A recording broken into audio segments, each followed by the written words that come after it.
Sejam todos bem-vindos. Possamos sintonizar verdadeiramente com o tema que foi escolhido para a noite de hoje. Convidando a todos, então, que elevemos o pensamento a Deus, a Jesus, a esses anjos protetores, relaxando nos nossos assentos, respirando com calma, e que o nosso pensamento, em sintonia, nos tranquilize, nos harmonize, nos preparando para o banquete desta noite, quando falaremos do nosso amado e querido Mestre, amigo de todas as horas, Jesus, que Ele possa estar sempre dentro dos nossos corações, iluminando as nossas almas, para nos direcionar nas melhores direções da nossa caminhada. E que assim seja. O texto da noite de hoje, o título é O Caminho, e esse texto foi retirado do livro Vinha de Luz, que faz parte de uma coleção de livros escrita através da psicografia de Francisco Cândido Xavier pelo Espírito de Emmanuel. Vocês já devem ter me ouvido falar aqui que essa coleção, Emmanuel faz comentários a respeito de passagens, frases, falas, ensinamentos de Jesus, de Paulo de Tarso, de uma forma muito clara, de uma forma muito, eu sempre digo, poética, meiga, doce, falando de Jesus de um jeito que nos enternece. Então, é um convite, essa coleção não tem, embora elas tenham uma numeração, livro 1, livro 2, livro 3, mas elas não têm continuidade, são palavras e comentários a respeito de vários momentos de Jesus e seus ensinamentos.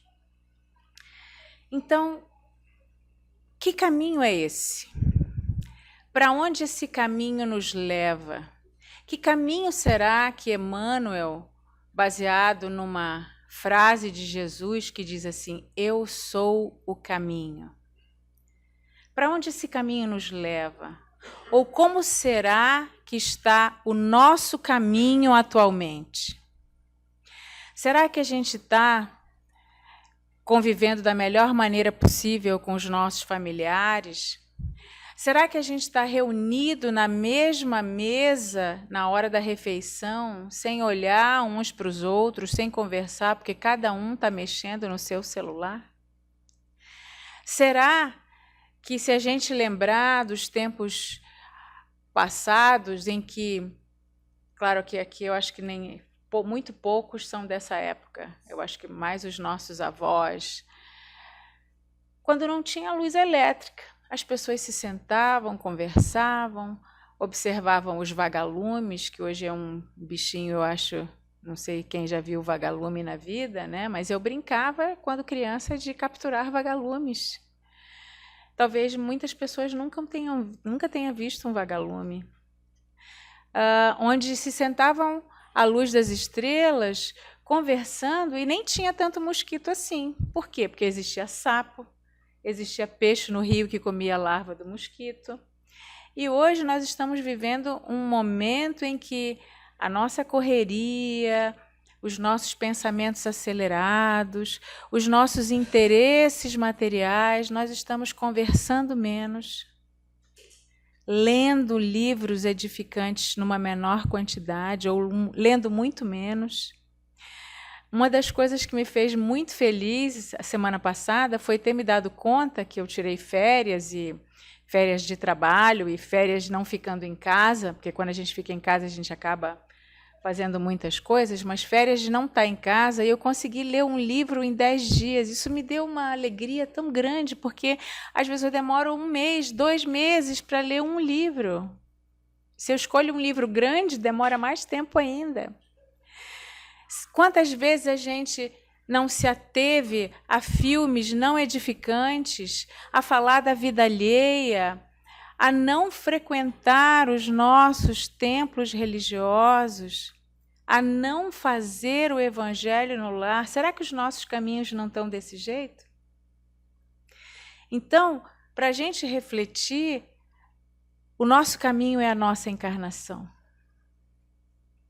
Como é que está? Como é que nós estamos conduzindo a nossa encarnação? Estamos aproveitando o tempo na matéria?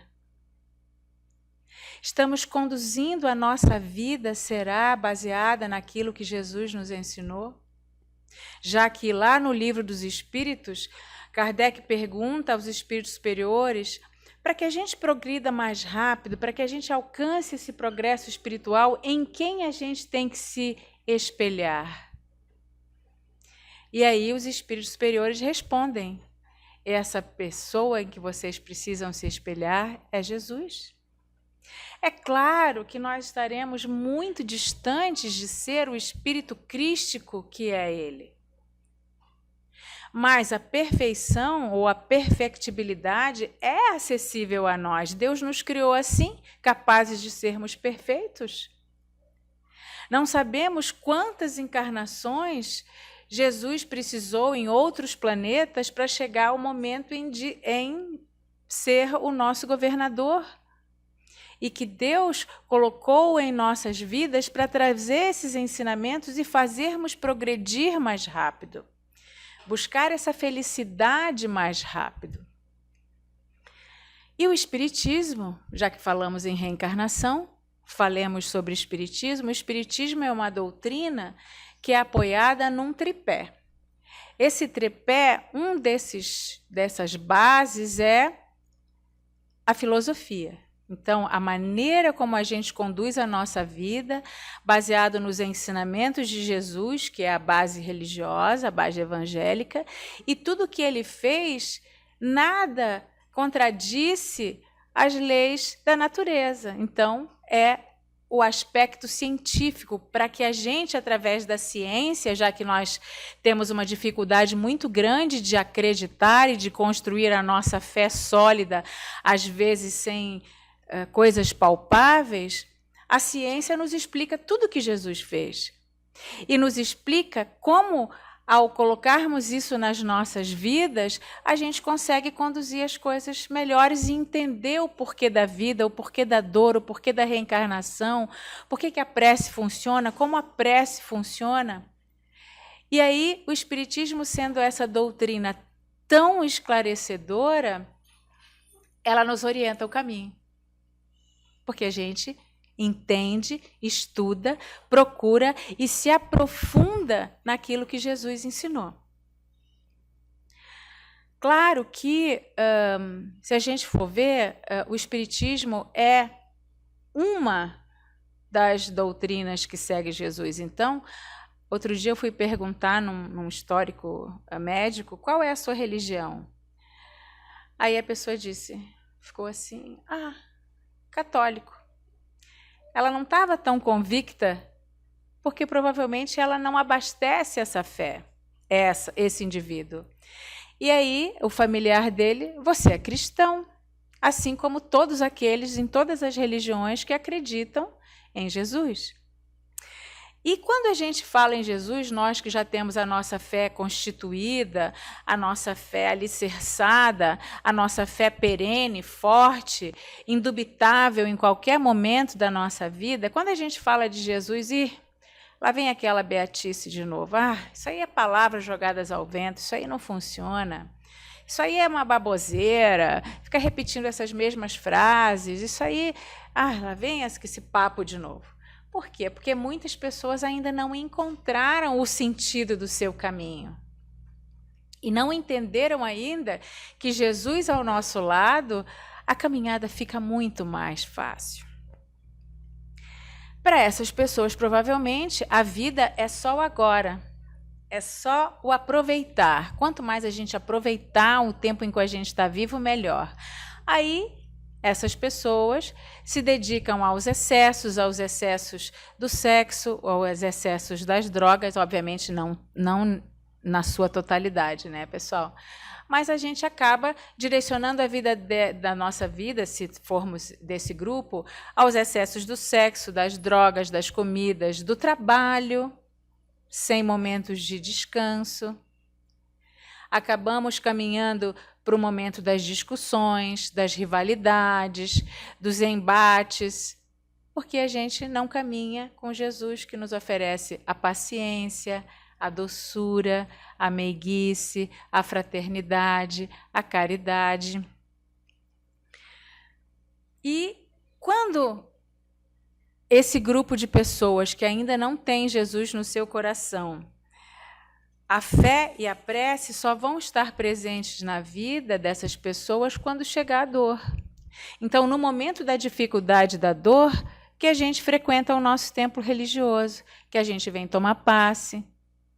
Porque ao longo da nossa semana, ou do nosso mês, ou do nosso ano, a gente não faz isso com regularidade.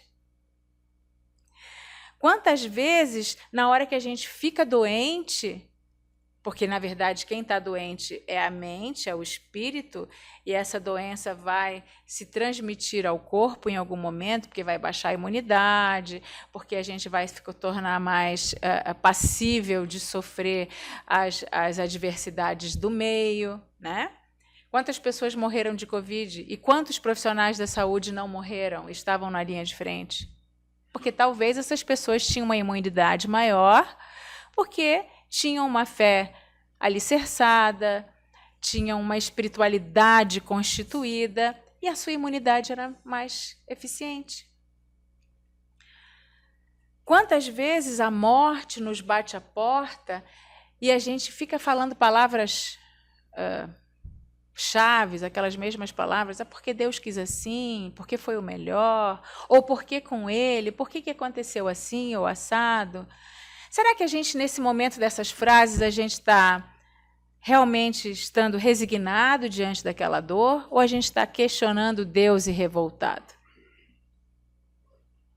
Será que quando acontece um desastre, um acontecimento súbito, inóspito, a gente quer o milagre, sem entender que se nos aconteceu, tinha uma razão de ser?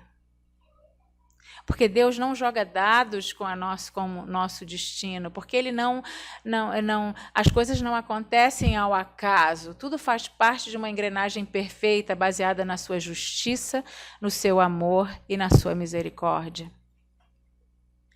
Quantas vezes a gente só faz orações para pedir esse milagre, para pedir essas respostas diante de um momento difícil, como se fosse uma pomadinha que a gente passa naquele lugar machucadinho, e aí quando aquele machucadinho sara, a gente esquece da pomada numa gaveta. É assim, às vezes, nós, em relação à oração. A oração, ela muda o nosso padrão mental, ela muda as nossas sintonias com os espíritos bondosos. Seja a sintonia para agradecer à noite, a cama, quando todos dormem ao relento, seja agradecer a água que nos higieniza, a louça que teve comida ali naquele prato, a família reunida, mesmo que seja sentada num banquinho no jardim. Então, a gratidão, o louvor a Deus, esse momento de orar, de estar em sintonia, muda a nossa imunidade, muda os nossos padrões de saúde ou doença. Isso já está constituído, inclusive, em trabalhos científicos que comprovam isso. E a maioria de nós não entende essa frase, eu sou o caminho. Não entendeu ainda que o Evangelho de Jesus é transformar o caminho, mesmo pedregoso, porque se tem pedras ou não, depende daquilo que eu fiz nas minhas vidas anteriores. Mas mesmo que esse caminho seja pedregoso, ele também possui flores, ele também possui um aroma agradável, uma brisa. Porque o nosso caminho com Jesus é assim, é muito mais fácil.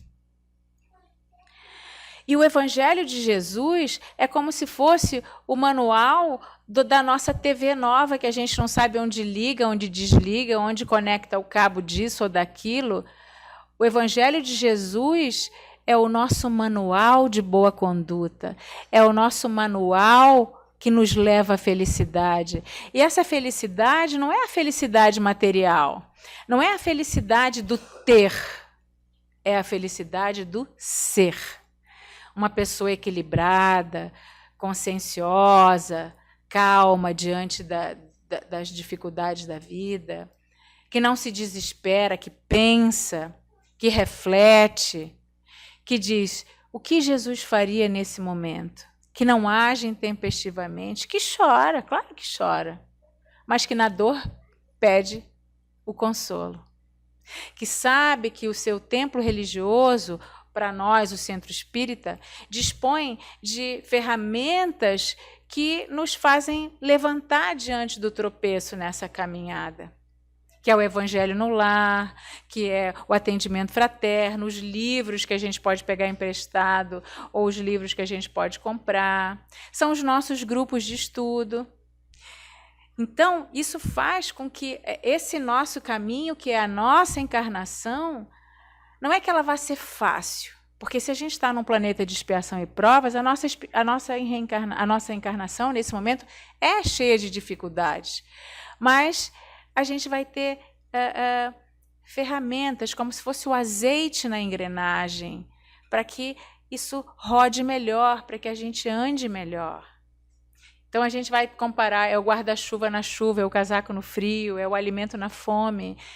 A doutrina espírita, através de Jesus, é o que nos dá energia, assim como todos aqueles que seguem Jesus nas suas religiões. Ou se conectam com Deus.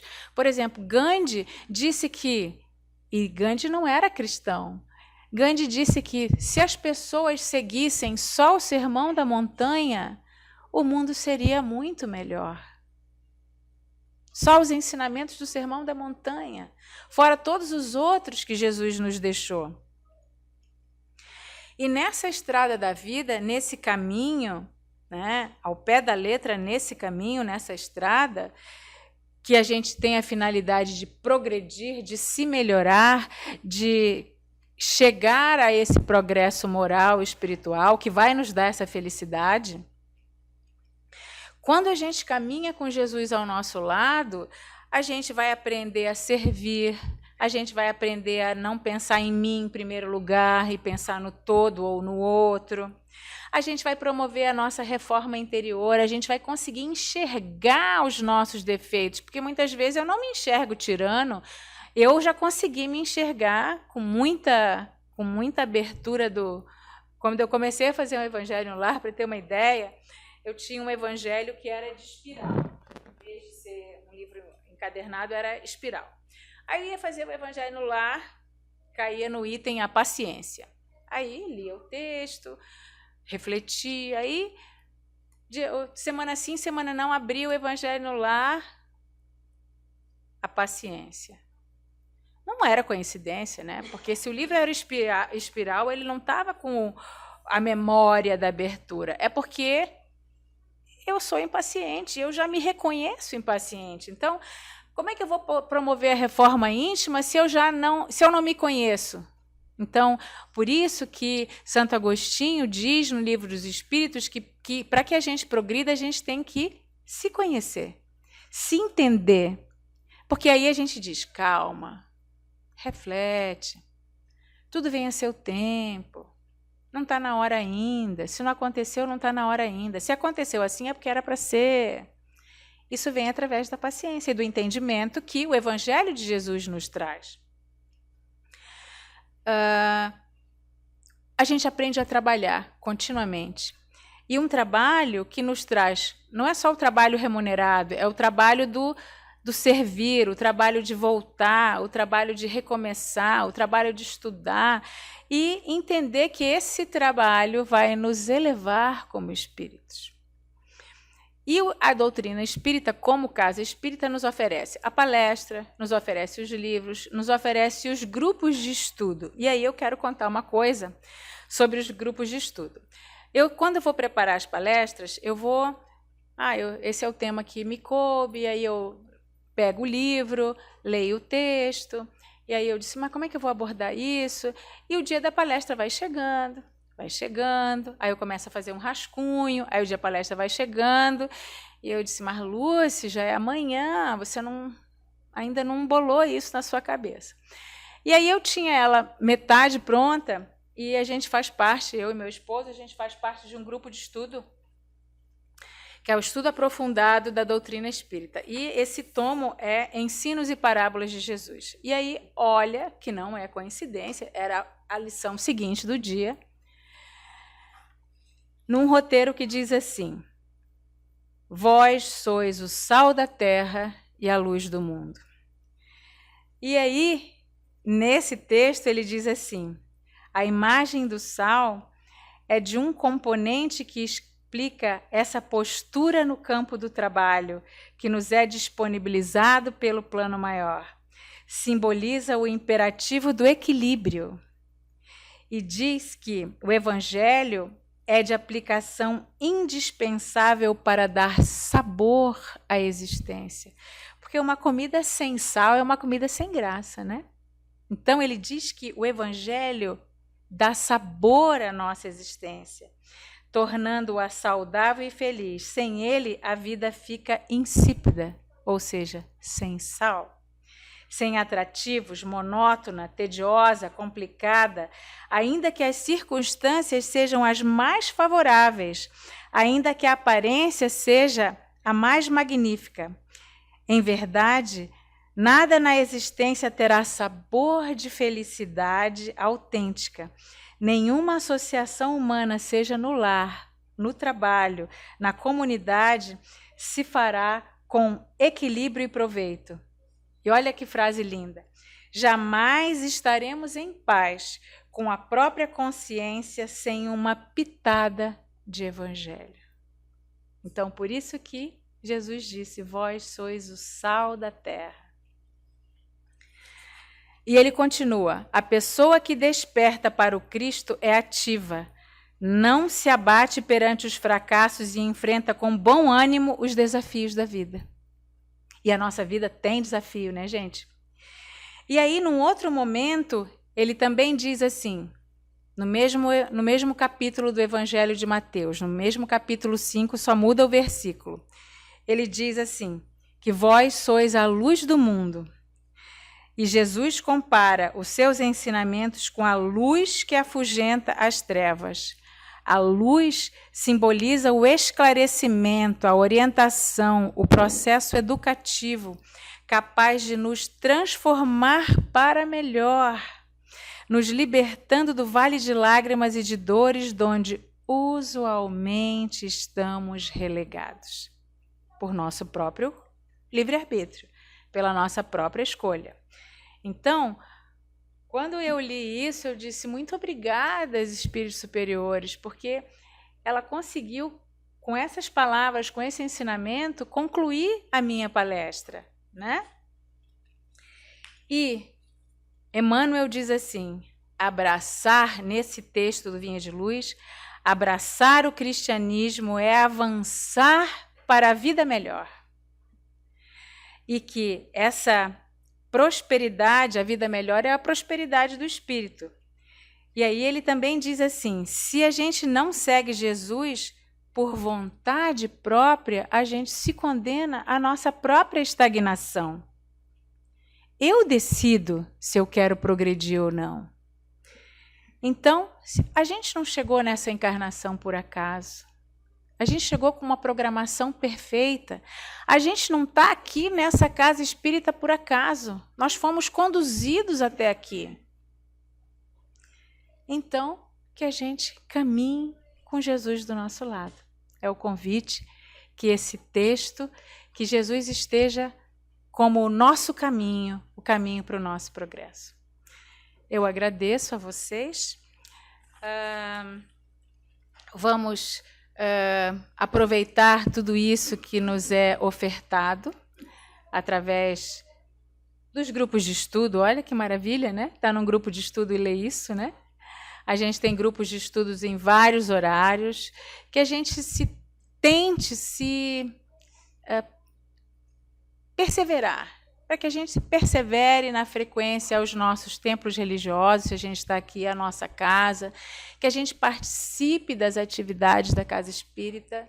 Já tem trabalho científico que diz que a comunidade religiosa, que se eu digo que eu sou desta religião, mas eu preciso me envolver com a minha comunidade religiosa, participar das suas atividades, das suas promoções, isso muda a saúde. Então, existe um trabalho que diz que vamos imaginar que tem que construir a torre do sino da igreja. A gente participa dos almoços, a gente vende rifa, a gente vai na quermesse, a gente frequenta, a gente almoça junto, aquela comunidade está sempre participando, a gente faz parte de levar sopa para os moradores de rua, a gente arrecada alimento ou agasalho para uma determinada família que foi bater a nossa porta lá no nosso templo. E aí essas pessoas têm menos AVC, menos infarto. A pressão fica melhor com o tratamento, então promove saúde. Praticar a nossa religião promove saúde.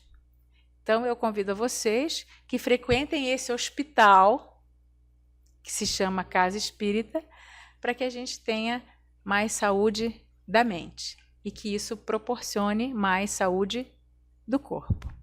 As universidades já estão trabalhando isso nos novos profissionais da saúde, né? A espiritualidade como uma importância na manutenção da saúde, seja ela de que forma for, mas que nós estejamos sempre com a fé abastecida, com a fé firme e perene, através do Evangelho no lar, através de estudar Jesus, quem sabe se talvez participando de um grupo de estudo a nossa casa deixa esse convite para todos.